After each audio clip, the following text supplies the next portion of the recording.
murid-muridnya yang lain.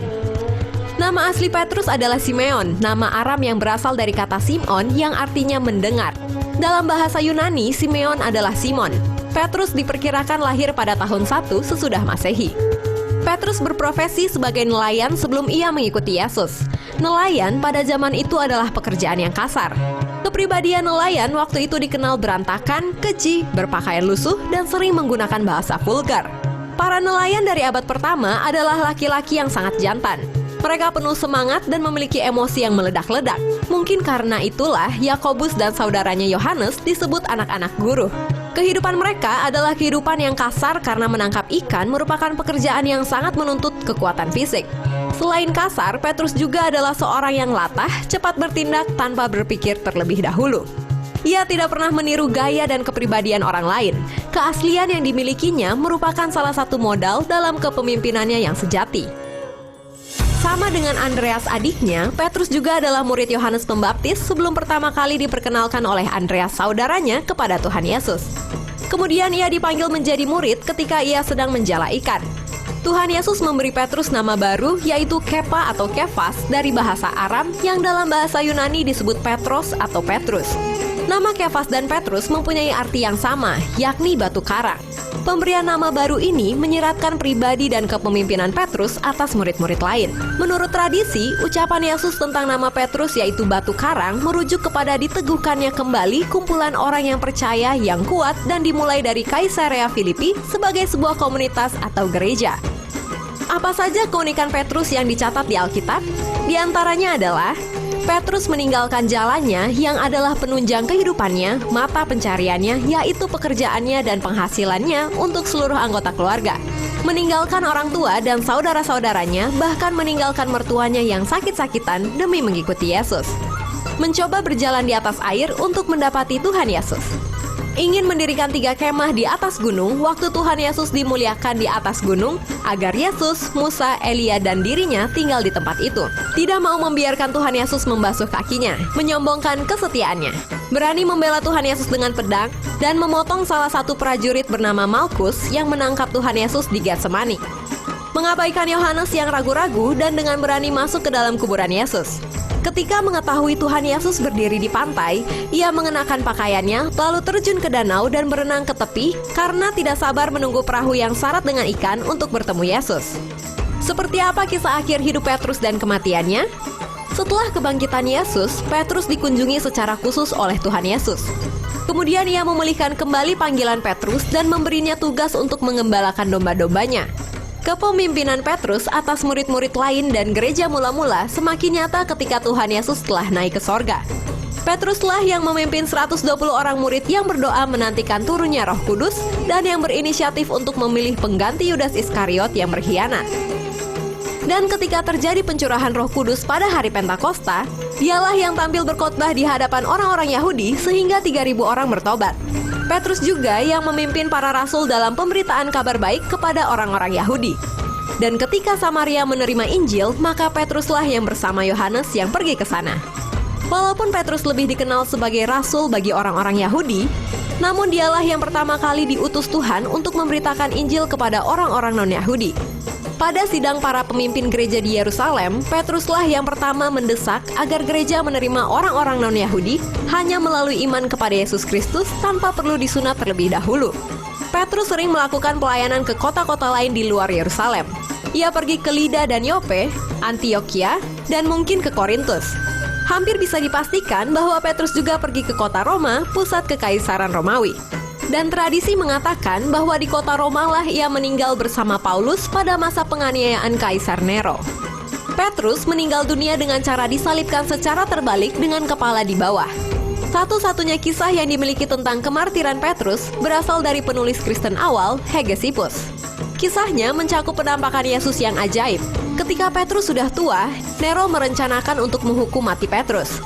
Ketika murid-murid mendengarnya, mereka memohon kepada Petrus untuk melarikan diri dari kota itu, yang diyakini adalah Roma.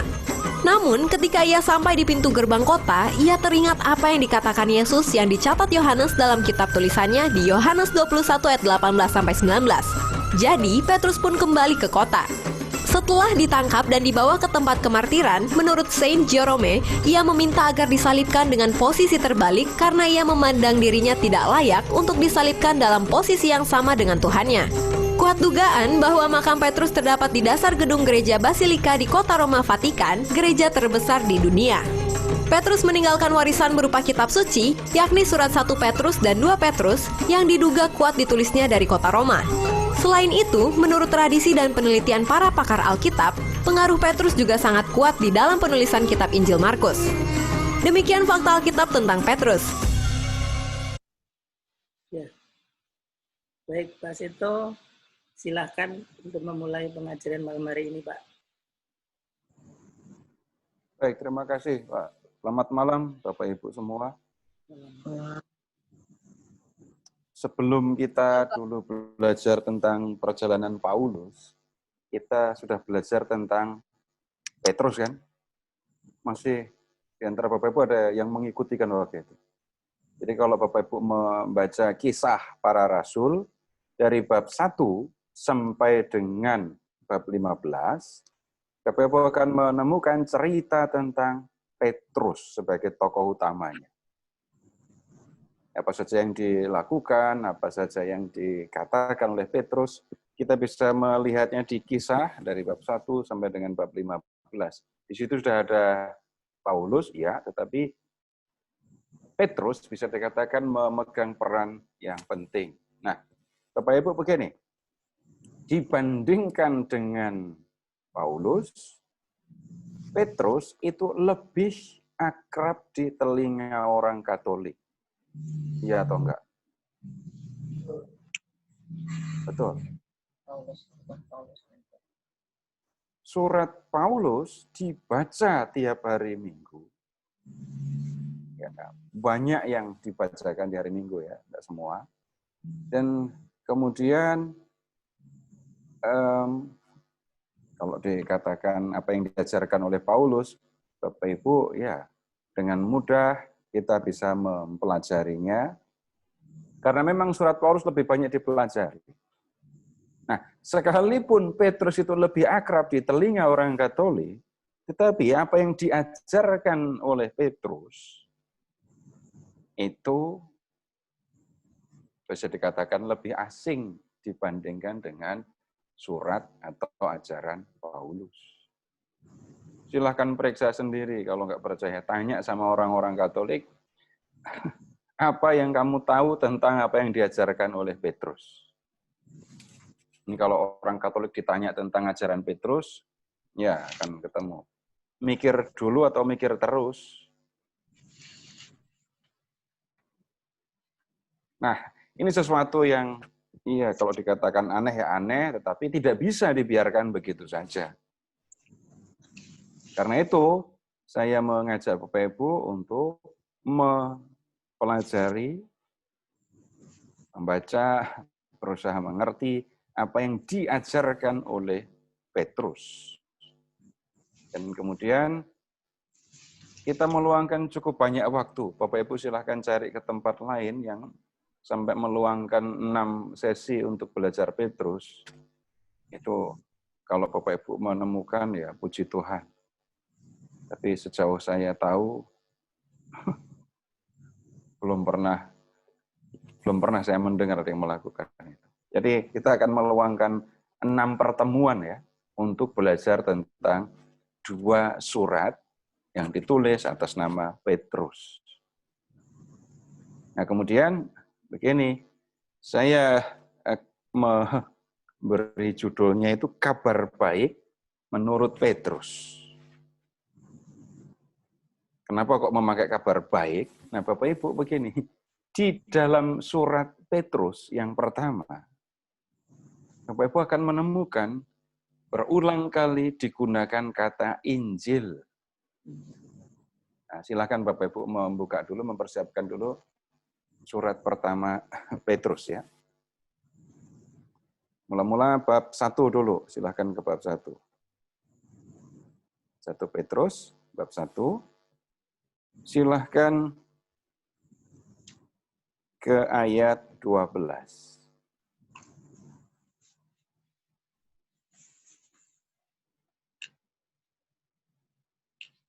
kepada mereka telah dinyatakan bahwa mereka bukan melayani diri mereka sendiri, tetapi melayani kamu dengan segala sesuatu yang telah diberitakan sekarang kepada kamu dengan perantaraan mereka yang oleh Roh Kudus yang diutus dari surga menyampaikan berita Injil kepada kamu, yaitu hal-hal yang ingin diketahui oleh malaikat-malaikat. Jadi ini ngomongin siapa mereka ini? Nah, mereka ini menunjuknya ke ayat 10. Bicara tentang para nabi, dan kemudian ini kan disebut keselamatan itulah yang telah diselidiki oleh nabi-nabi yang telah bernubuat tentang kasih karunia yang diuntukkan bagimu. Jadi para nabi juga memperhatikan tentang keselamatan itu. Dan keselamatan itu, lihat mundur lagi ke ayat 8 ya.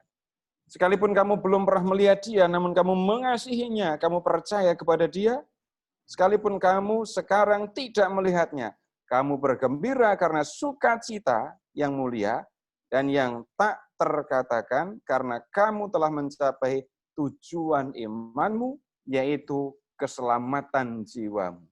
Keselamatan itu sudah diselidiki oleh para nabi. Ya. Para nabi itu sudah menyatakan, menyampaikan, menubuatkan keselamatan itu. Nah, itu kabar baiknya, keselamatan jiwa. Berikutnya, silahkan Bapak Ibu ke bab 1 ayat 24. Bab 1 ayat 24. Tapi kita membacanya dari ayat 22.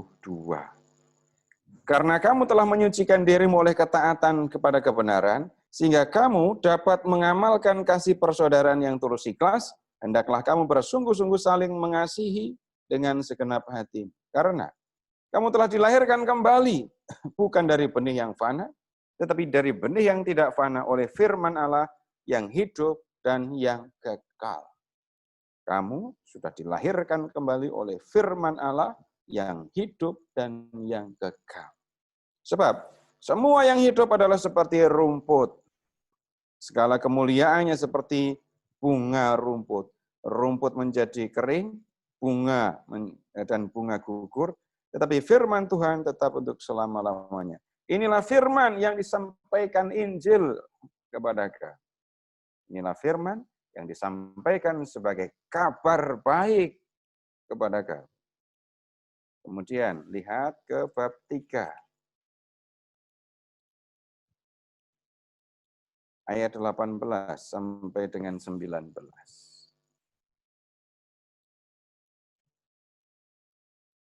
Sebab juga Kristus telah mati untuk segala dosa kita, ia yang benar untuk orang-orang yang tidak benar, supaya ia membawa kita kepada Allah, ia yang telah dibunuh dalam keadaannya sebagai manusia, tetapi yang telah dibangkitkan menurut roh. Dan di dalam roh itu juga ia pergi memberitakan Injil kepada roh-roh yang di dalam penjara, yaitu kepada roh-roh yang dahulu pada waktu Nuh tidak taat kepada Allah dan seterusnya.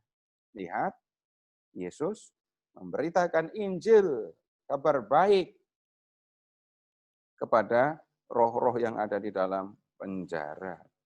Lalu silahkan ke bab 4 ayat 6.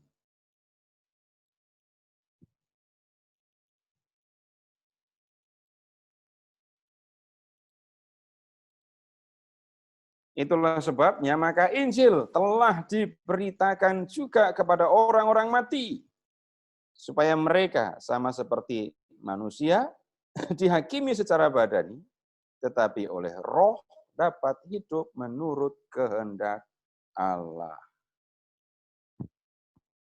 Ya, Bapak Ibu, kita menemukan masih ada satu lagi di ayat 17. Ini kata-kata Injil yang muncul di surat pertama Petrus. Silahkan ke ayat 17. Karena sekarang telah tiba saatnya penghakiman dimulai. Dan pada rumah Allah sendiri yang harus pertama-tama dihakimi. Dan jika penghakiman itu mulai kepada kita, bagaimanakah kesudahannya dengan mereka yang tidak percaya kepada Injil Allah? Dan jika orang benar hampir-hampir tidak diselamatkan, apakah yang akan terjadi dengan orang fasik dan orang berdosa?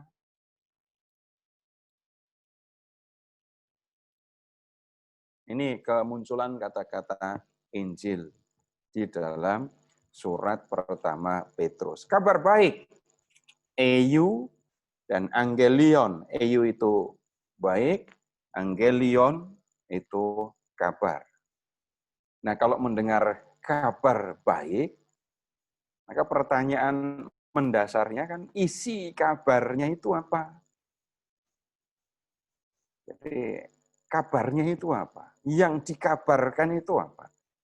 Dan ini Bapak Ibu yang akan kita selidiki, kita pelajari. Kabarnya itu apa? Kemudian bagaimana orang yang percaya dan menerima kabar itu harus bersikap seperti apa? Nah, kemudian sekarang begini Bapak Ibu, kita akan melihat yang nulis ini siapa gitu ya. Nulisnya dari mana. Dan saya tidak akan membuka macam-macam buku, saya tidak akan mengajak Bapak Ibu untuk membuka ya buku-buku lain gitu. Bapak Ibu cukup membuka kitab, Alkitab yang Bapak Ibu pegang, dan hanya membuka surat Petrus saja dulu. Silahkan ke bab 1 ayat 1.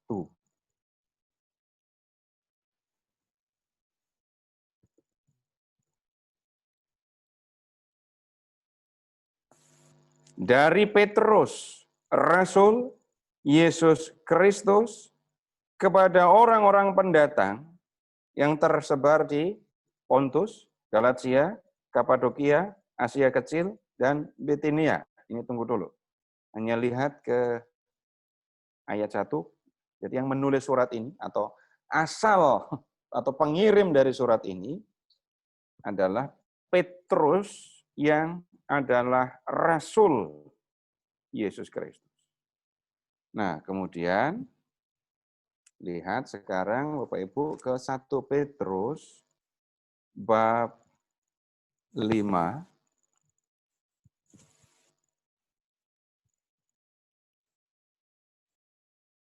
Silahkan ke ayat 1. Aku menasihatkan para penatua di antara kamu. Aku sebagai teman penatua dan saksi penderitaan Kristus yang juga akan mendapat bagian dalam kemuliaan yang akan dinyatakan kelak. Perhatikan, Petrus menyebut diri sebagai teman penatua. Jadi penatua itu siapa? Bapak Ibu silahkan membayangkan saja begini. Ada kelompok jemaat gitu ya, ada kelompok orang yang percaya kepada Yesus. Dan kemudian ada yang memimpin mereka.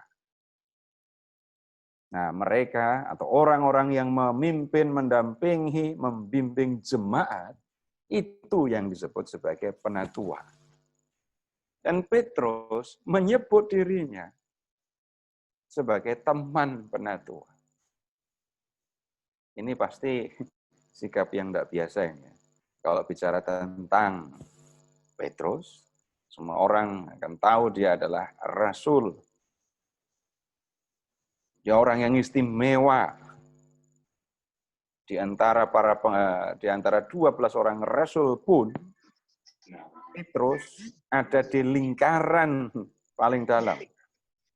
Silahkan Bapak Ibu mengingat 3 orang, Petrus, Yakobus, Yohanes, yang pada kesempatan-kesempatan tertentu mendampingi Yesus. Yang lain enggak diajak. Misalnya waktu waktu membangkitkan anak Yairus, kemudian waktu Yesus menampakkan kemuliaannya, berikutnya pada malam menjelang kematiannya, ketika Yesus sedang menghadapi ketakutan akan penderitaan ini. Jadi Petrus orang yang istimewa, tetapi lihat di dalam surat ini dia menyebut diri sebagai rekan dari pemimpin jemaat. Kemudian masih di bab 5, kita lihat ke ayat 12. Dengan perantaraan Silvanus, yang kuanggap sebagai saudara yang dapat dipercayai, aku menulis dengan singkat kepada kamu untuk menasihati dan meyakinkan kamu bahwa ini adalah kasih karunia yang benar-benar dari Allah. Dengan perantaraan Silvanus, aku menulis dengan singkat kepada kamu. Jadi ternyata, kalau memperhatikan ayat ini, Silvanus yang menulis surat ini. Nama Silvanus muncul di Kisah Para Rasul, nanti muncul di surat-surat Paulus. Jadi satu kali memakai nama Silvanus, di kesempatan lain memakai nama Silas. Sama. Nah, rupanya ya Petrus yang menyampaikan gagasan, kemudian Silvanus yang menuliskannya. Tidak berarti harus mendikte ya, karena kalau memakai hasil penelitian atau pembacaan bahasa Yunaninya, para ahli mengatakan ini bahasa 1 Petrus itu kan terlalu halus untuk seorang nelayan yang tinggal di Galilea. Jadi bahasa Yunaninya bagus, terlalu bagus untuk seorang Petrus nelayan dari Galilea. Jadi bisa jadi Petrus tidak mendikte, tapi dia menyampaikan ya gagasan apa yang harus dituliskan. Tetapi Silvanus kemudian membuat kalimat demi kalimat, membahasakannya. Jadi ini proses penulisannya.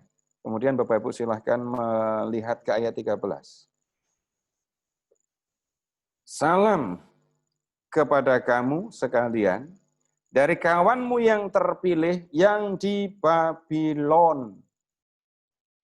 Dan juga dari Markus, anakku. Nah, Babylon, Bapak Ibu, ini sebenarnya nama, menyebutnya apa ya? Nama sindiran untuk kota Roma. Kalau Bapak Ibu membaca kitab Wahyu, bab 17, bab 18, Bapak Ibu akan menemukan runtuhnya Babel. Tapi kalau ngomong runtuhnya Babel, yang sebenarnya dimaksud bukan Babel yang ada di Mesopotamia. Kerajaan Babel yang sebenarnya itu sudah runtuh, ya. Kalau bicara abad, itu abad ke-6 sebelum Masehi. Tetapi di kitab Wahyu, bab 17, 18, ini diberitakan runtuhnya Babel. Dan runtuhnya mengerikan karena akan seperti batu kelangan yang dilemparkan ke dalam laut, tenggelam dan tidak akan muncul lagi. Dan di Perjanjian Baru sekali lagi, kota Babel dipakai sebagai nama sindiran untuk kota Roma. Kenapa kok memakai nama Babel? Kalau para pengikut Yesus di zaman Perjanjian Baru akan mengatakan begini, sombongnya Roma itu seperti sombongnya Babel. Kalau belajar sejarah, Bapak Ibu tidak akan ketemu sombongnya Roma, sombongnya Babel. Tidak, Bapak Ibu tidak akan menemukan itu. Yang akan Bapak Ibu temukan adalah kemegahan, kegagahan, kemajuan Roma. Tetapi untuk jemaat Kristiani yang berulang kali harus menghadapi penganiayaan dari penguasa Roma, ya, Roma itu menampakkan kesombongannya. Jadi Petrus menulis surat ini ya dari kota Roma. Nah, kemudian di ayat 13, Bapak Ibu ketemu juga dengan Markus. Nah, ketika kita dulu belajar tentang kisah para rasul berkaitan dengan Petrus, selepas dari penjara, Petrus pernah mampir ke rumah orang ini. Kemudian, orang ini juga kemudian pernah menemani Paulus di dalam pemberitaan Injil bersama dengan omnya Barnabas. Tapi kemudian dia meninggalkan Paulus dan Barnabas. Ketika Barnabas mau mengajak Markus lagi, Paulus keberatan. Tidak diceritakan, tidak ada yang tahu apa yang kemudian dilakukan oleh Markus.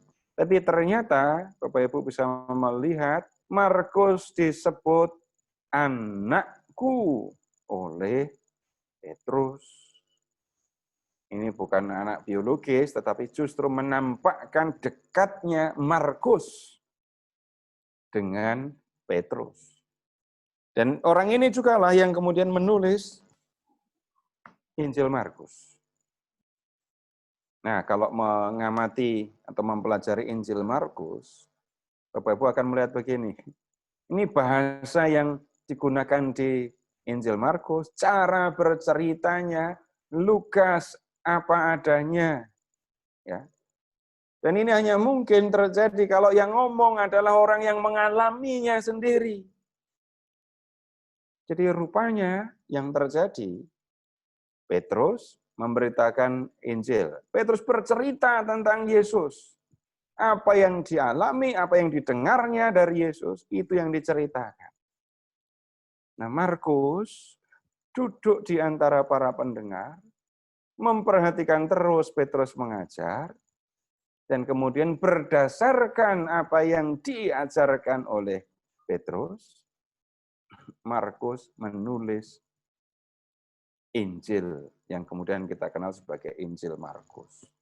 Oh ya, catatan ya, kata Injil ini saya sudah menggunakannya dalam dua pengertian.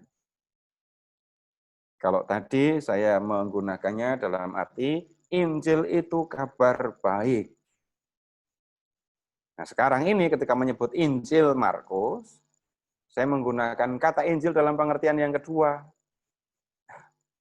Kitab, tulisan yang berisi tentang kehidupan dan pengajaran Yesus. Itu dua arti dari kata Injil sebagai catatan.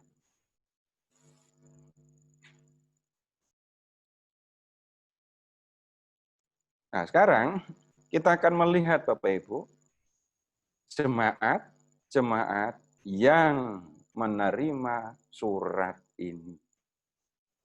Silahkan kembali ke bab 1 ayat 1.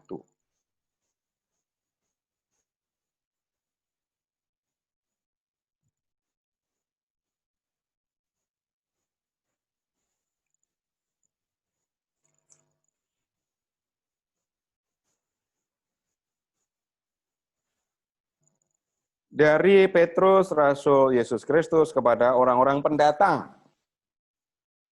yang tersebar di Pontus, Galatia, Kapadokia, Asia Kecil, Bitinia. Kalau memperhatikan nama-nama jemaat ini, Bapak Ibu akan dibawa ke Turki, di semenanjung Anatolia. Lalu kota-kota yang disebut ini ada di situ. Kalau mendengar nama Galatia, jelas ada di situ. Kapadokia ada di situ. Mungkin di antara Bapak Ibu pernah ke Kapadokia, ngapain? Naik balon. Nah, wisatanya kan balon udara di situ. Kemudian mereka ini disebut ayat 2, orang-orang yang dipilih sesuai dengan rencana Allah Bapa kita dan yang dikuduskan oleh Roh supaya taat kepada Yesus Kristus dan menerima percikan darahnya. Kalimatnya ini luar biasa kan? orang-orang yang menerima surat ini. Jelas anggota jemaat, para pengikut Yesus yang tersebar di berbagai kota. Dan kemudian, setelah mereka menjadi orang yang percaya, Bapak Ibu lihat mereka mendapatkan tempat yang istimewa. Apa itu?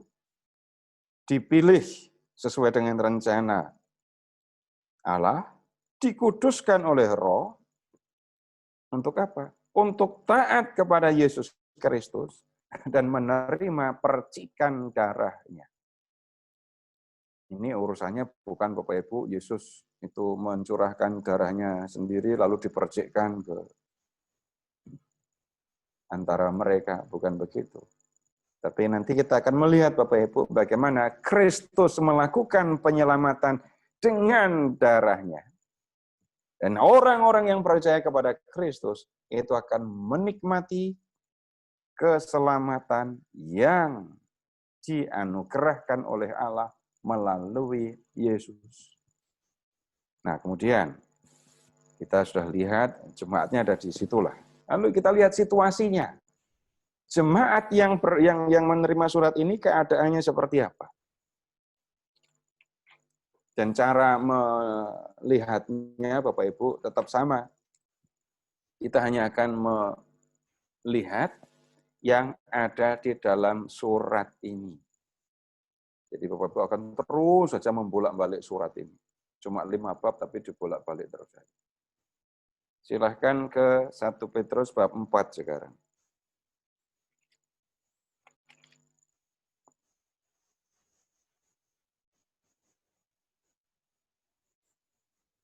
1 Petrus bab 4.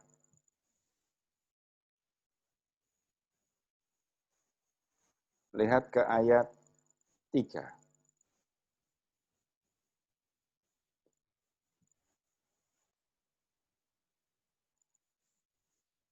Sebab telah cukup banyak waktu kamu pergunakan untuk melakukan kehendak orang-orang yang tidak mengenal Allah. Kamu telah hidup dalam rupa-rupa hawa nafsu, keinginan, kemabukan, pesta pora, perjamuan minum, dan penyembahan berhala yang terlarang. Kamu, nah, kamunya ini siapa? Jemaat-jemaat yang menerima surat ini kan. Tapi tentang jemaat itu dikatakan, kamu telah cukup menggunakan banyak waktu ya, untuk melakukan kehendak orang-orang yang tidak mengenal Allah. Memangnya apa yang sudah mereka lakukan? Hawa nafsu, keinginan, kemabukan, pesta pora, perjamuan minum. Dan perhatikan Bapak Ibu, penyembahan berhala. Jadi jemaat ini awalnya ini bukan orang Yahudi. Tapi mereka adalah orang-orang non-Yahudi. Sebelumnya mereka adalah orang-orang yang terlibat di dalam penyembahan berhala. Dan kemudian sekarang mereka menjadi orang-orang yang percaya kepada Yesus. Kemudian Bapak Ibu sekarang silahkan beralih ke ayat, ke bab 1, ayat 14 yang masih senada dengan ayat yang baru saja kita lihat.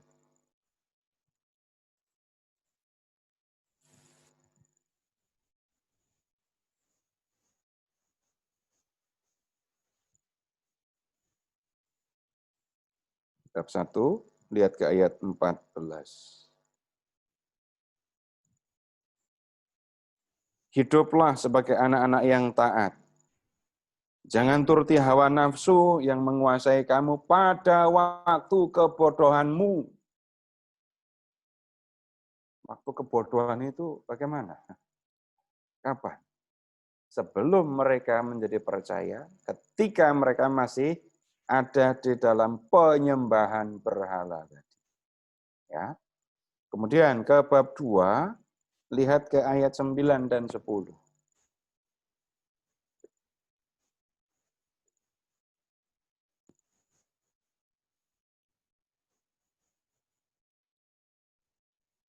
Tetapi kamulah bangsa yang terpilih.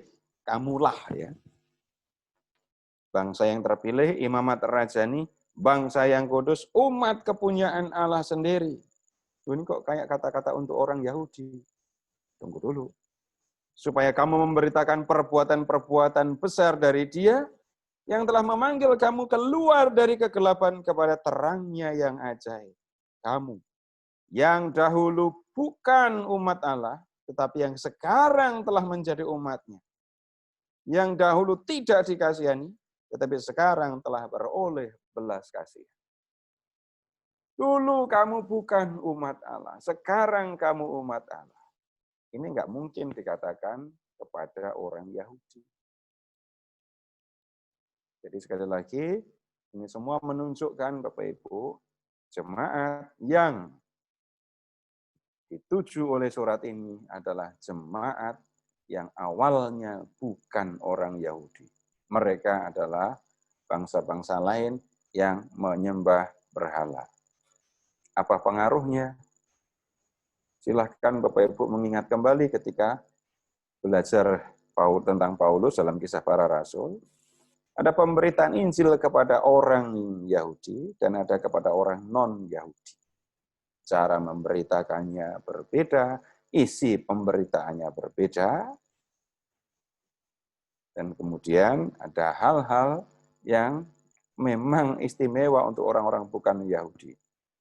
Kalau membaca Kisah Para Rasul bab 15, sidang di Yerusalem, Bapak Ibu bisa melihat kembali bagaimana mereka tidak perlu dibuat menjadi Yahudi dulu untuk menjadi pengikut Yesus.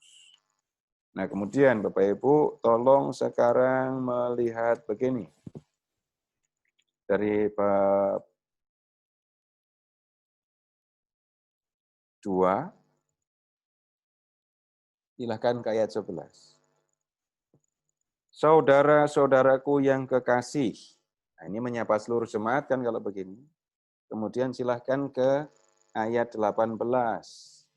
Hai kamu hamba-hamba, tunduklah dengan penuh ketakutan kepada Tuanmu. Ya. Berikutnya, silahkan ke bab 3.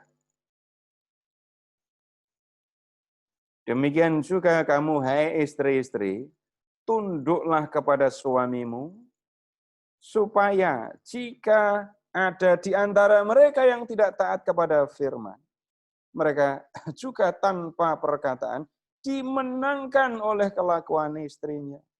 Jika mereka melihat bagaimana murni dan salehnya hidup istri mereka itu. Kemudian, ya kalimat berikutnya ya. Perhiasanmu janganlah secara lahiriah, yaitu dengan mengepang-ngepang rambut. Dulu mengepang rambut dianggap sebagai perhiasan. Kemudian, Bapak Ibu, begini saja dulu. Ada nasihat untuk hamba, untuk para budak. Tetapi kalau Bapak Ibu mengikuti membaca seluruh kitab ini, tidak ada itu nasihat untuk para majikan atau para tuan. Apa artinya kalau begitu? Kebanyakan anggota jemaat berasal dari kalangan bawah.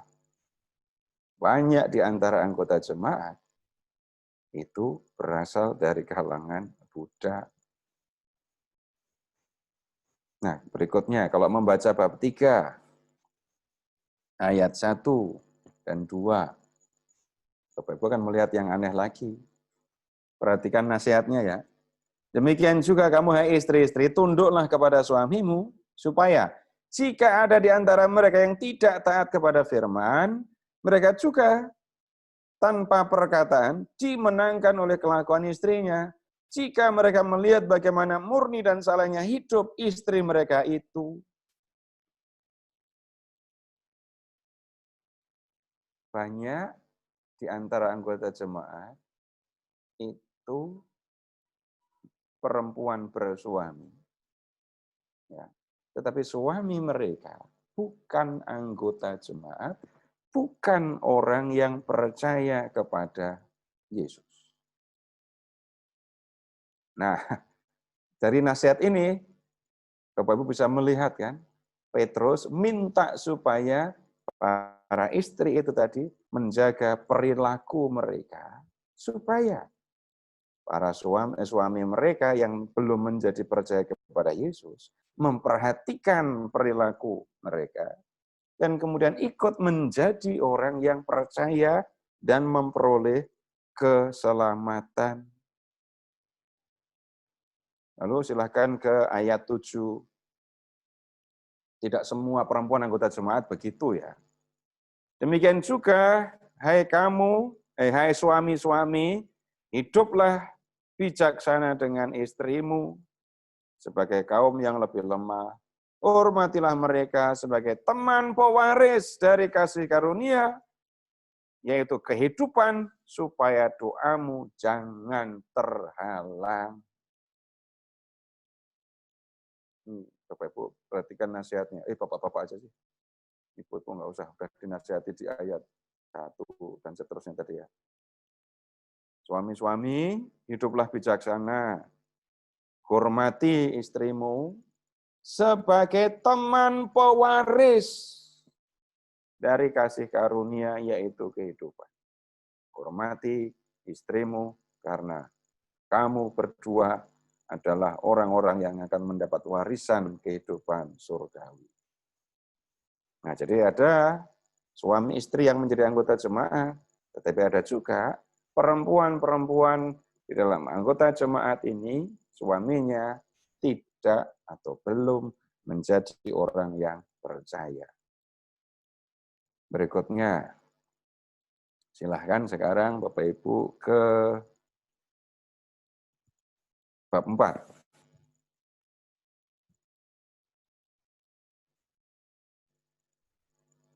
Ayat 12.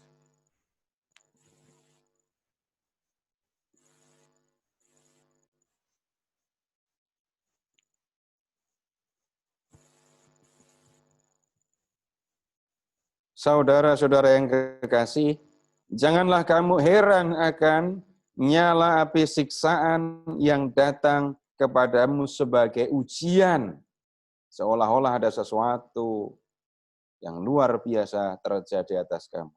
Perhatikan siksaan yang datang kepada. Berikutnya, silahkan ke ayat 4 saja. Sebab itu mereka heran bahwa kamu tidak turut mencemplungkan diri bersama-sama dengan mereka di dalam kubangan ketidaksenonohan yang sama, dan mereka memfitnah kamu. Ya, kemudian ke ayat 19. Karena itu, baiklah juga mereka yang harus menderita karena kehendak Allah, menyerahkan jiwanya dengan selalu berbuat baik kepada pencipta yang setia. Kalimat-kalimat ini tadi Bapak Ibu menunjukkan bahwa jemaat itu tidak dalam keadaan yang tenang. Kenapa? Mereka harus menghadapi penganiayaan, mulai dari fitnah, penganiayaan yang membuat mereka tidak nyaman. Kenapa kok sampai terjadi penganiayaan? Kembali Bapak Ibu ke bab 4 ayat 4. Mereka heran, dari ayat 3, Tadi sudah dibaca sebenarnya. Sebab telah cukup banyak waktu kamu pergunakan untuk melakukan kehendak orang-orang yang tidak mengenal Allah. Kamu telah hidup dalam rupa-rupa hawa nafsu, keinginan kemabukan, pesta pora, perjamuan minum, dan penyembahan berhala yang terlarang. Sebab itu mereka heran bahwa kamu tidak turut mencemplungkan diri bersama-sama mereka di dalam kubangan ketidaksenonohan yang sama, dan mereka memfitnah kamu. Anggota jemaat dulu sama seperti yang lain, ikut dalam penyembahan berhala, ikut atau terbiasa dengan pesta pora, mengikuti hawa nafsu. Tapi kemudian mereka menjadi percaya kepada Yesus, dan berhenti melakukan itu semua. Diajak lagi, enggak mau. karena diajak lagi nggak mau, lalu mereka difitnah. Dan kemudian fitnah ini mengakibatkan penderitaan fisik, karena fitnah dilanjutkan dengan penganiayaan. Bapak Ibu, dengan memperhatikan ini semua tadi, Bapak Ibu bisa melihat, ya, kita bisa melihat jemaat yang dituju oleh 1 Petrus itu seperti ini. Dan dengan memperhatikan suasana seperti ini, Bapak Ibu juga akan langsung tahu, kalau begitu surat ini ditulis untuk apa? Mengapa surat ini ditulis? Mengapa Petrus menyampaikan surat ini kepada mereka? Jawabannya sederhana kan?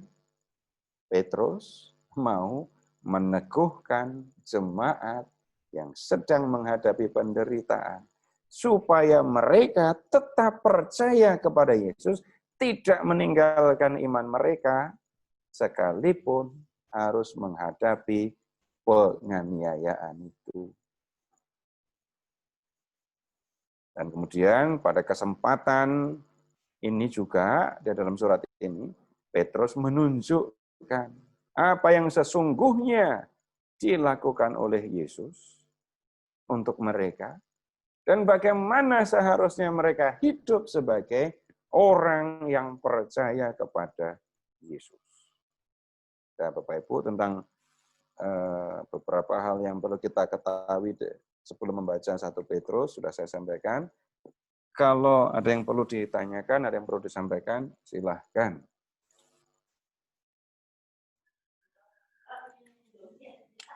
Ya, silakan Bapak Ibu. Ada yang mau bertanya?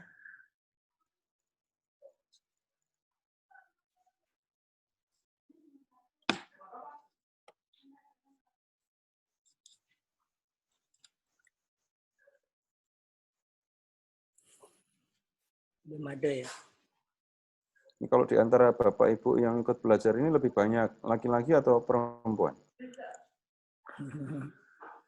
Banyak perempuan kelihatannya, Pak.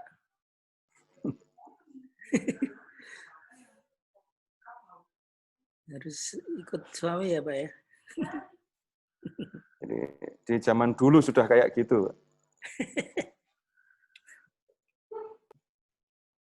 Tidak selalu ada nasihat untuk suami istri, tapi ini tadi ada nasihat khusus untuk para istri yang suaminya belum percaya.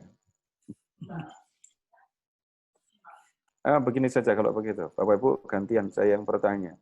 Untuk kebanyakan orang di antara kita, ya ini sesuatu yang mungkin baru pertama kali dilakukan, belajar latar belakang penulisan surat Petrus.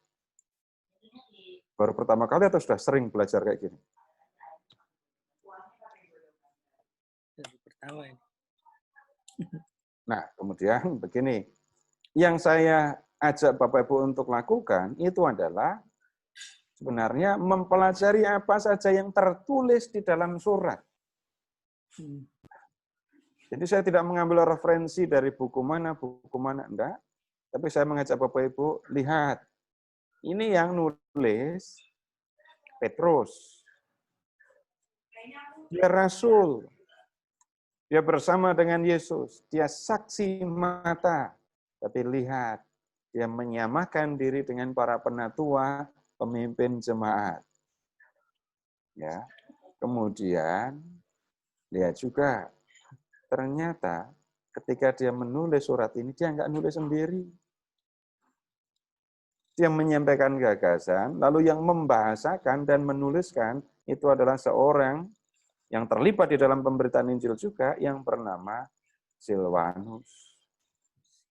Nah, untuk mengatakan A atau B atau C, Bapak Ibu, saya mengajak Bapak Ibu untuk melihat langsung, melihat sendiri teksnya. Jadi, bagaimana tentang kemartiran Petrus, tidak muncul di teks, ya kita tidak akan mempelajari itu. Tentang cara yang kita lakukan, apakah Bapak Ibu bisa mengikutinya?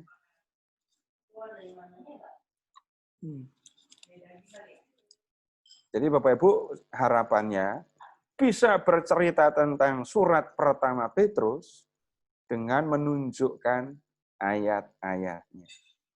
Bukan dengan mengatakan katanya atau pokoknya atau kata yang ngajar di Zoom.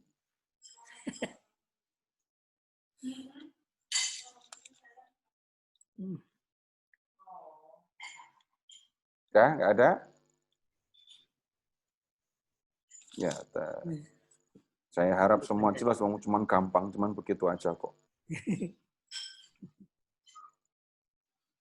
Nggak ada yang harus dihafal, tapi kalau Bapak Ibu memberi tanda kepada ayat-ayat tadi, Bapak Ibu akan lebih gampang untuk mencarinya.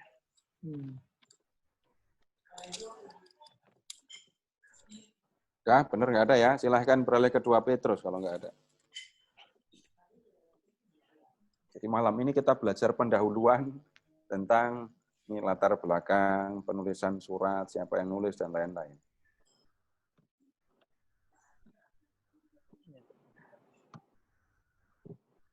Nah, sekarang di 2 Petrus. Ke bab 1 ayat 1. Dari Simon Petrus, hamba dan rasul Yesus Kristus, kepada mereka yang bersama-sama dengan kami memperoleh iman oleh karena keadilan Allah dan juru selamat kita Yesus Kristus. Ini yang nulis surat bilang kalau dia adalah Petrus, hamba dan rasul Yesus Kristus. Kemudian silahkan Bapak Ibu sekarang beralih ke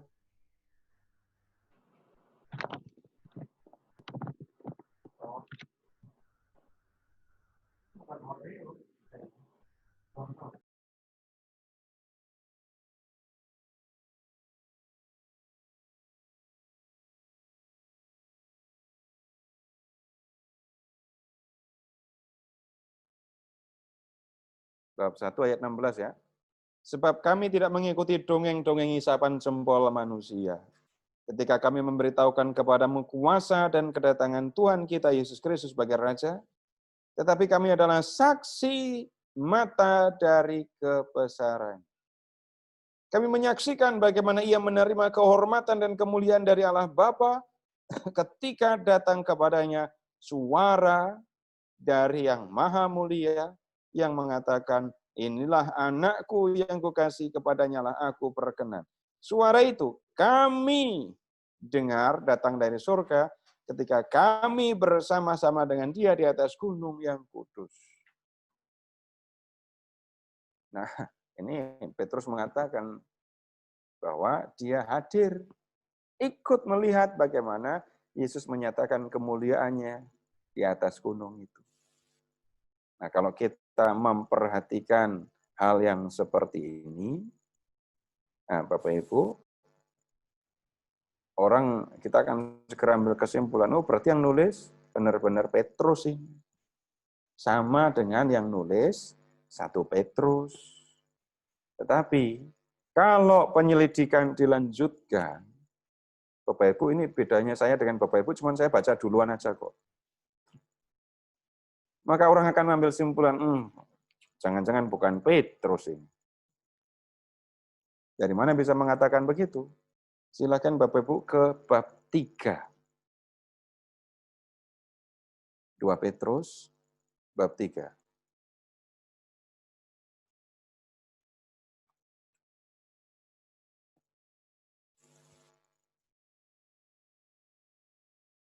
Lihat mulai dari ayat 14.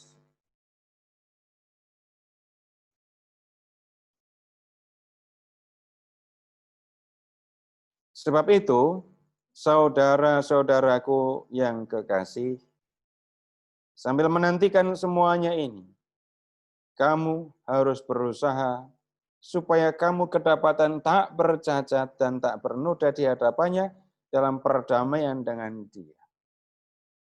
Anggaplah kesabaran Tuhan kita sebagai kesempatan bagimu untuk beroleh selamat. Seperti juga Paulus, saudara kita yang kekasih, telah menulis kepadamu menurut hikmat yang dikaruniakan kepadanya. Hal itu dibuatnya dalam semua suratnya. Apabila ia berbicara tentang perkara-perkara ini. Dalam surat-suratnya itu ada hal-hal yang sukar difahami sehingga orang-orang yang tidak memahaminya dan yang tidak teguh imannya memutarbalikkannya menjadi kebinasaan mereka sendiri, sama seperti yang juga mereka buat dengan tulisan-tulisan yang lain. Nah, sekarang begini Bapak Ibu, kalau memperhatikan Petrus dan Paulus, itu kan mereka hidup pada waktu yang sama kan. Petrus beberapa kali ketemu dengan Paulus. Hidup pada waktu yang sama. Tapi lihat, kalau membaca ayat 15 dan 16. Paulus sudah menulis banyak surat. Surat-suratnya sudah beredar. Dan lihat ke ayat 16. Surat-suratnya itu sulit dimengerti. Lalu surat-surat itu sudah disalahgunakan oleh orang-orang tertentu. Dikatakan mereka itu memutarbalikkannya. Jadi surat-surat Paulus sudah selesai ditulis, sudah beredar, bahkan sudah disalahgunakan. Kalau begitu, ketika surat ini ditulis,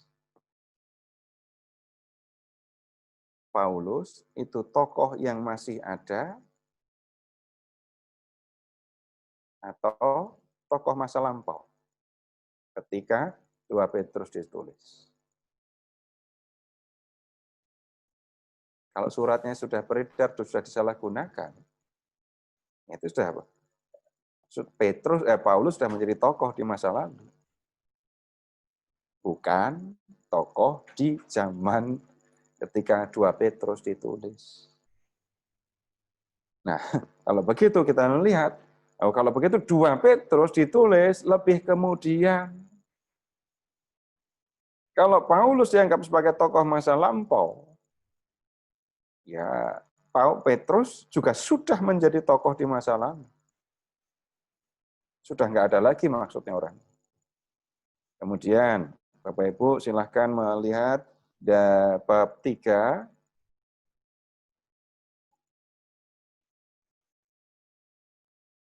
ayat 1, dari ayat 1 ya.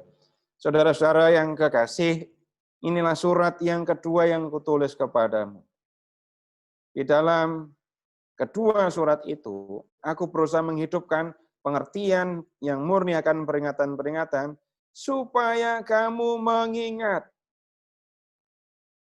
akan perkataan yang dahulu telah diucapkan oleh nabi-nabi kudus, dan mengingat akan perintah Tuhan dan Juru Selamat yang telah disampaikan oleh rasul-rasulmu kepadamu. Yang telah disampaikan rasul-rasulmu kepadamu. Pertanyaannya jadinya yang ngomong di 2 Petrus itu rasul atau bukan?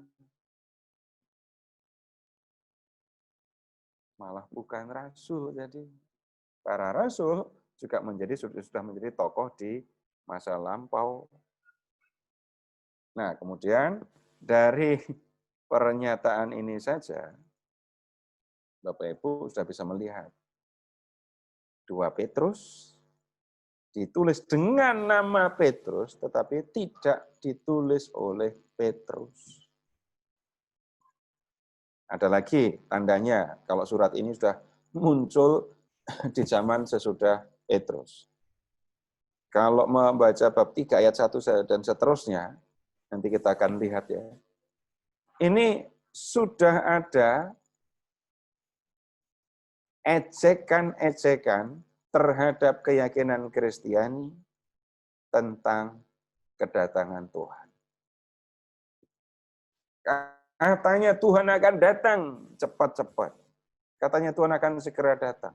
Ini waktu sudah lama berlalu, tapi Tuhan juga tidak datang-datang. Lalu muncul orang-orang yang mengejek.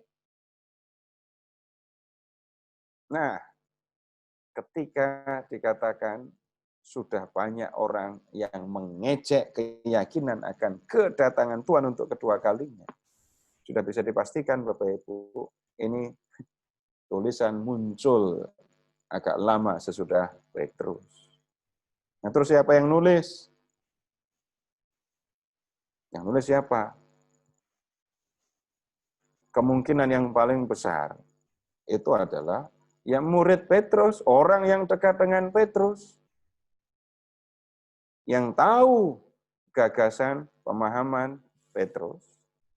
Dan yang berikutnya, perhatikan bab 3 ayat 1.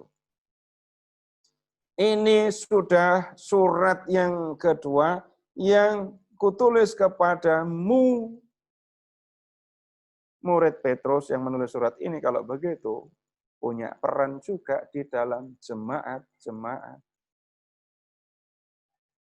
Jadi ini biasa terjadi di masa lalu, di zaman perjanjian baru ya.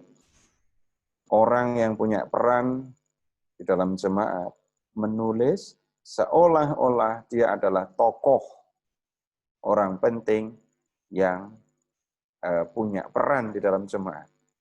Ini kita tidak tahu sebenarnya siapa yang menulis surat 2 Petrus. Ya. Tapi penulis berlaku seolah-olah dia adalah Petrus. Tujuannya apa? Tujuannya bukan jelek.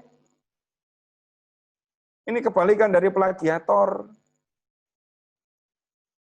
Kalau plagiator, itu kan tulisan orang lain, lalu saya kasih nama saya, tulisan hebat, tulisan bagus, milik orang lain, saya ambil, lalu saya ganti nama saya. Sehingga yang tampak adalah, saya seolah-olah memiliki ide gagasan yang hebat. Padahal itu gagasan orang lain. Nah, kalau yang ini sebaliknya, saya punya gagasan, lalu pada gagasan saya cantumkan nama orang besar. Tujuannya apa? Supaya gagasan saya, yang saya yakini sebagai baik dan benar, diterima, berguna untuk orang banyak. Ini kalau ngomongin royalti, royaltinya jatuhnya ke siapa? Kalau plagiator, itu yang kerja orang lain, royaltinya untuk saya.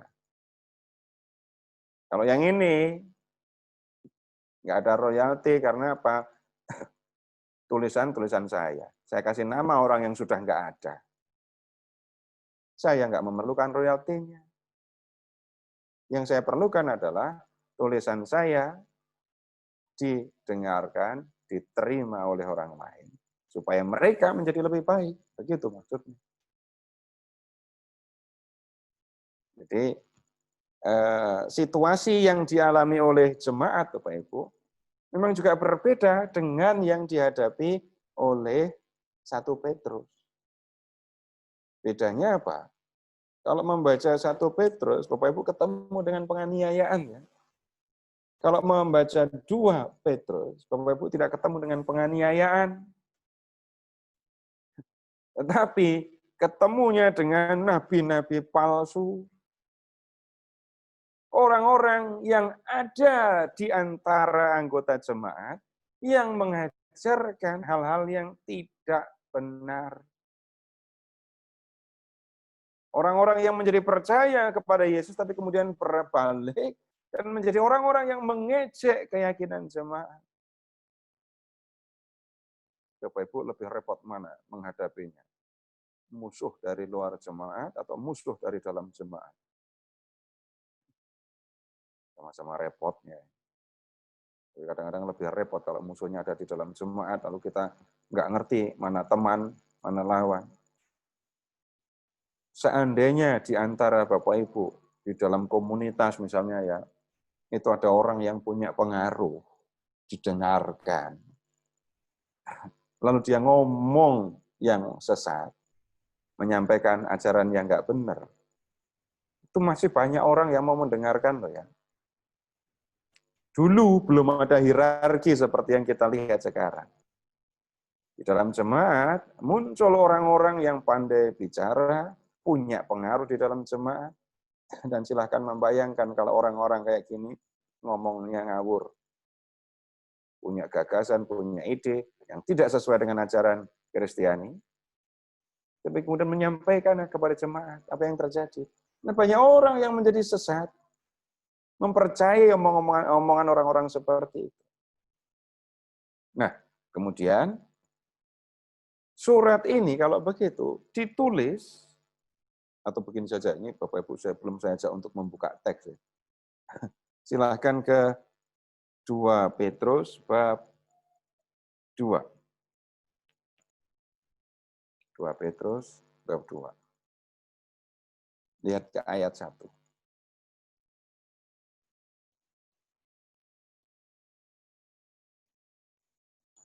Sebagaimana nabi-nabi palsu dahulu tampil di tengah-tengah umat Allah, demikian pula di antara kamu akan ada guru-guru palsu.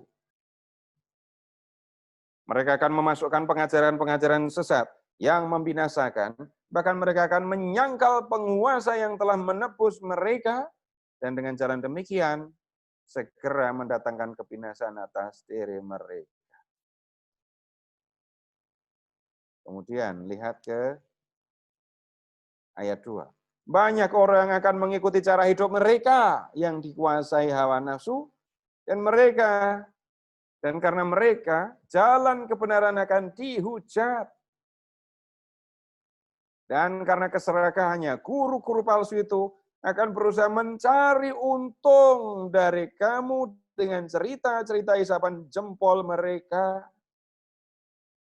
Lihat yang dilakukan oleh guru-guru palsu. Ada di dalam jemaat, ngomong nggak benar, tapi tujuannya jelas. Mencari kekayaan dengan bualan-bualan mereka. Apalagi kalau sudah ngomong, kalau sekali lagi, kalau yang ngomong itu adalah orang yang penting, punya pengaruh. Banyak hal nggak benar akan dianggap benar. Kalau sekarang, ngomong nggak benar, tapi kalau dikutipkan ayat, pada percaya.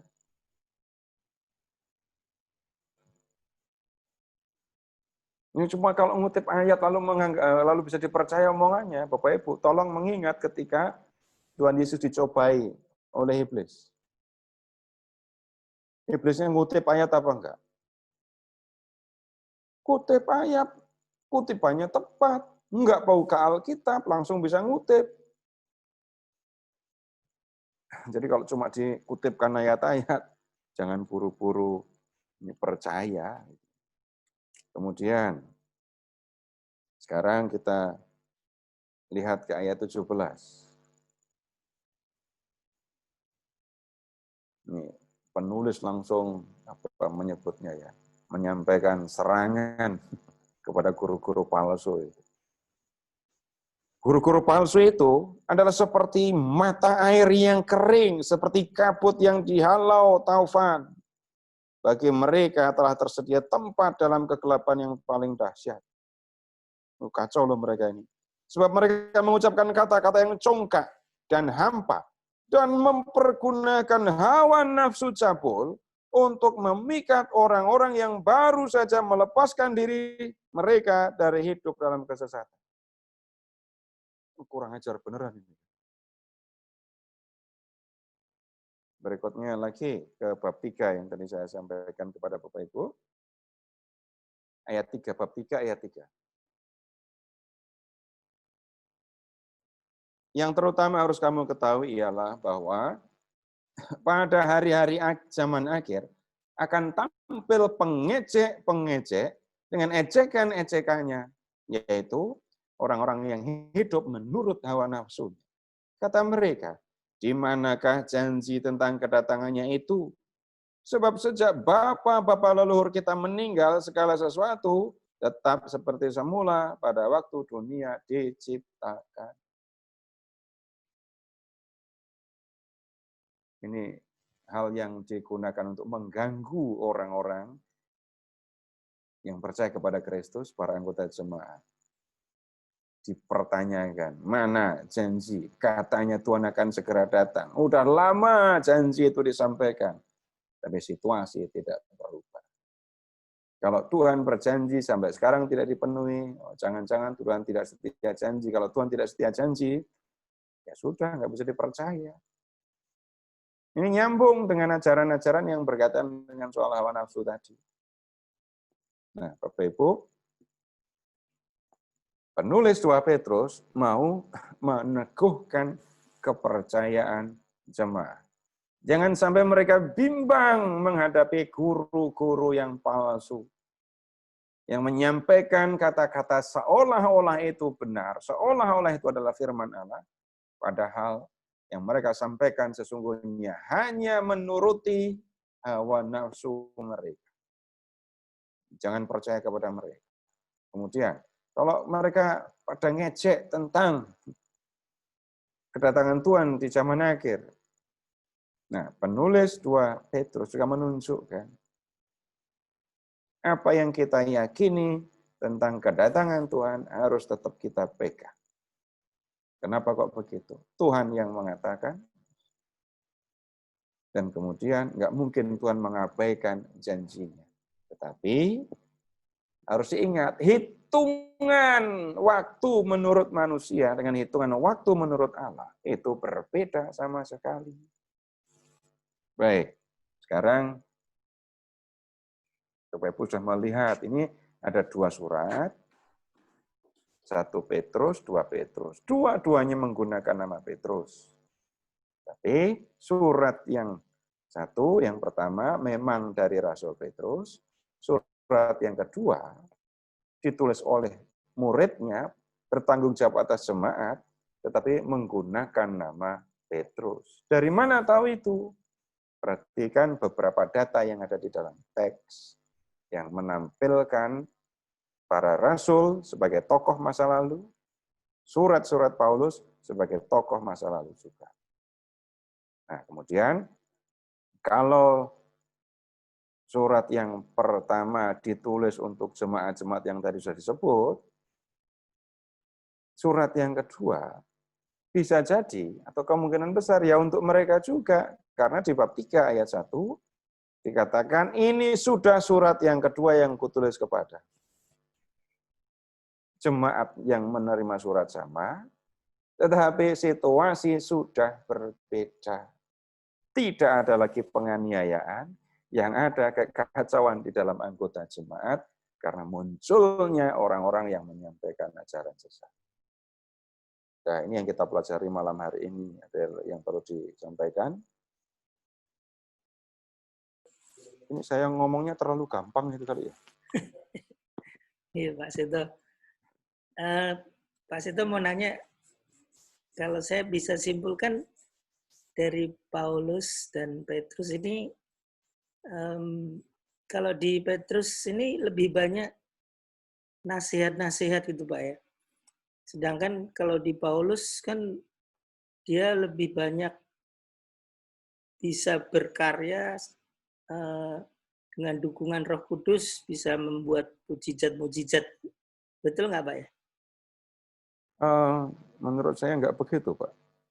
Kalau yang Bapak bandingkan, itu cerita tentang Paulus di Kisah Para Rasul Iya. dengan surat 2 Petrus, 1 dan 2 Petrus. Iya. Kalau Bapak membandingkan Petrus dan Paulus di Kisah Para Rasul, Petrus juga buat mukjizat. Oh, dia ini juga ya. Masa lupa di bab 3, Kisah bab 3? Petrus ya. Emas dan perak tidak ada padaku. Oke. Iya, iya. Ya kan? Ingat Petrus yang menyembuhkan Dorcas? Ya, jadi nggak usah buru-buru membuat simpulan, nikmati saja. Ketika membaca Kisah Para Rasul, kita belajar Itu ya. Ini cerita tentang Petrus di awal kisah para rasul. Berikutnya ini lihat kita mengikuti, kita menikmati perjalanan Paulus. Gitu. Nah, kemudian sekarang kita sedang belajar orang yang paling dikenal di dalam gereja Katolik namanya Petrus itu. Ajarannya jarang diurusi. Maka kita meluangkan waktu untuk memperhatikan, mendengarkan ajaran Petrus ini. Ya, yang diajarkan oleh Petrus tentang Yesus, itu Bapak Ibu, ya sekarang menjadi Injil Markus. Ya. Tetapi yang lebih spesifik, ini yang diajarkan oleh Petrus, yang kita lihat di 1 Petrus. Nanti kita akan lihat begitu. Kalau mau tahu apa yang dikatakan oleh Paulus, Paulus memberi banyak sekali nasihat. Banyak sekali. Dan yang mendapat perlakuan, seperti surat 2 Petrus tadi ya, itu bukan hanya 2 Petrus. Ini murid Petrus menulis seolah-olah dia adalah Petrus. Kalau surat-surat Paulus, yang menggunakan nama Paulus ada 13. Yang menggunakan nama Paulus ada 13. Yang 6 itu ditulis oleh orang lain pakai nama Paulus. Yang 7 memang ditulis oleh Paulus. Entah dengan tangannya sendiri, entah dia mendiktekannya. Nah, kalau ketemu situasi seperti ini, Bapak Ibu nggak usah khawatir. Wah, ini yang nulis orang lain kok dijadikan kitab suci? Ini saya balik nanya, yang nulis surat Ibrani siapa? Yang nulis ada tulisan-tulisan, ada banyak tulisan yang bahkan kita tidak tahu kok siapa yang menulis. Tapi sejak awal tulisan-tulisan ini dibaca oleh gereja, kebenarannya diterima dan diyakini sebagai firman Allah. Ya Pak, lanjut kalau masih ada. Terima kasih Pak. Ada yang lain Bapak Ibu mau bertanya, silakan.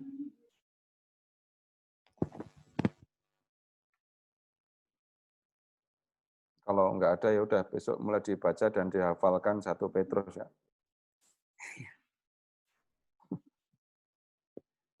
Silakan membaca surat 1 Petrus dan jangan hanya 1 kali membacanya. Diulang-ulang. Ulang-ulang. Bukan sampai Bapak Ibu bosan, sampai suratnya bosan Bapak Ibu baca. Iya.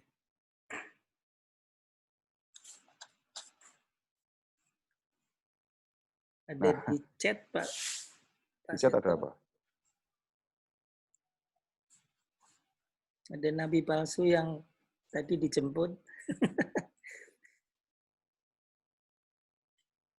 Dulunya Roma adalah kota Babel, tapi sekarang justru menjadi pusat agama Katolik. Kenapa Roma bisa berubah?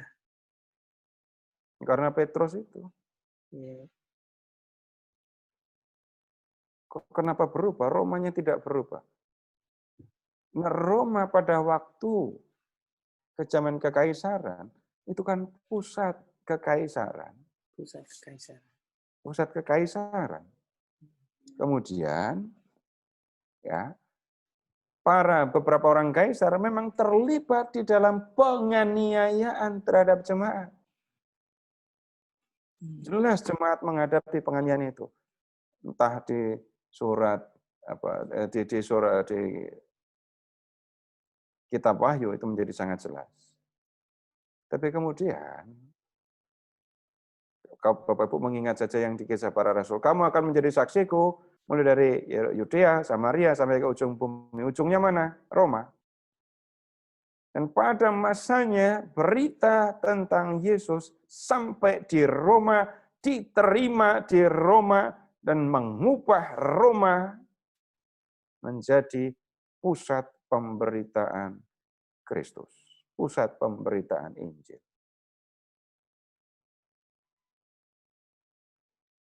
Jadi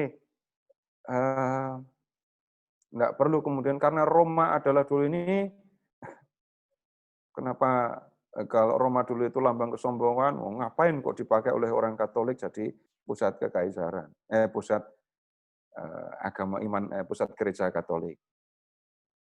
Bapak Ibu, ada yang mau usul sebaiknya di mana pusatnya? Tapi Mbak mungkin bisa usul, karena apa? Bapak Ibu harus mengusulkannya kepada sejarah, bukan kepada guru sejarah, kepada sejarah. Jadi Tanya yang, ya silahkan. Pak Seto selesai belum? Saya mau Ya, tanya, silahkan. kan ada kontradiktif pada saat dia menasihati hidup bersama suami istri, lah dianya sendiri kan ninggalin anak istrinya, Pak. Siapa yang bilang? Loh itu dia di video yang awal bahwa Ya, silahkan membuka 1 Korintus, Ibu, bab 9.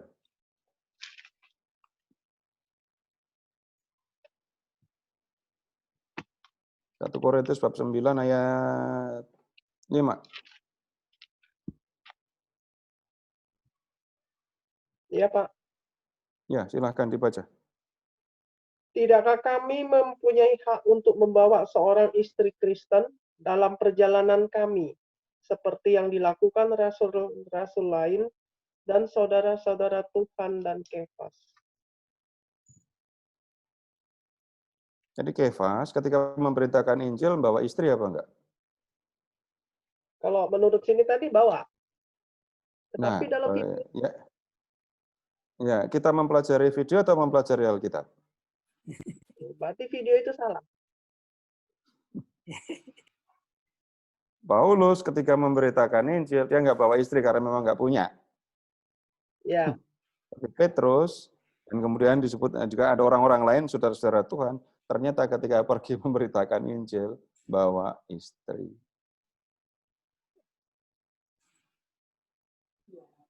Ya, begitu Bu ya. ya. Jadi Berarti biar kan kalau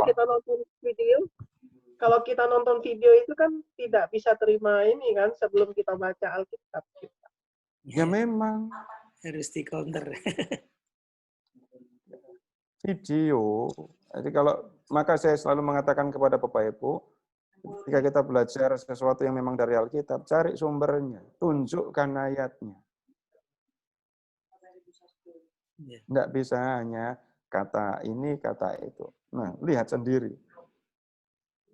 Pak Seto hafal ya. Enggak, saya. Langsung ini Bu ya. Kemudian kalau di chat lagi, Korintus ya. pertanyaan lain, mengapa Petrus disebut paus yang pertama? Yang mengatakan itu gereja Katolik. Ya. Yang pusatnya di Roma. Kalau Bapak Ibu ke gereja Koptik di Mesir, paus pertamanya bukan Petrus, Markus. Nanti Bapak Ibu silakan kalau di gereja lain ya akan menghadapi situasi yang seperti itu. Jadi gereja Katolik memandang Petrus sebagai paus yang pertama, pimpinan gereja yang pertama, dengan memperhatikan banyak hal yang dikatakan di dalam Injil dan tulisan-tulisan di Perjanjian Baru. Engkaulah Petrus dan di atas batu karang ini aku akan mendirikan gerejaku. Kemudian hal yang lain lagi yang itu tadi yang saya sampaikan. Petrus termasuk dalam ring pertama di antara para pengikut Yesus. Petrus, Yakobus, Yohanes. Yakobus meninggal karena dibunuh oleh Herodes. Kemudian tentang Yohanes, kita tidak menemukan cerita selanjutnya. Ceritanya ya, tapi tahu-tahu kita melihat Yohanes ada di Efesus, di Asia Kecil. Dan kemudian yang di Roma siapa? Petrus. Karena itulah Petrus oleh gereja Katolik dipandang sebagai pemimpin gereja yang pertama. Ya, begitu Bapak Ibu. Sekali lagi untuk pertemuan berikut silahkan membaca surat pertama Petrus dulu ya. Terima kasih Bapak Ibu. Baik, Selamat Pak Seto. malam, sampai ketemu Terima lagi. kasih banyak Pak Seto. Terima kasih Pak Seto. Kita tutup pertemuan kita. Bu Rosemary, tolong tutup dengan doa, Bu.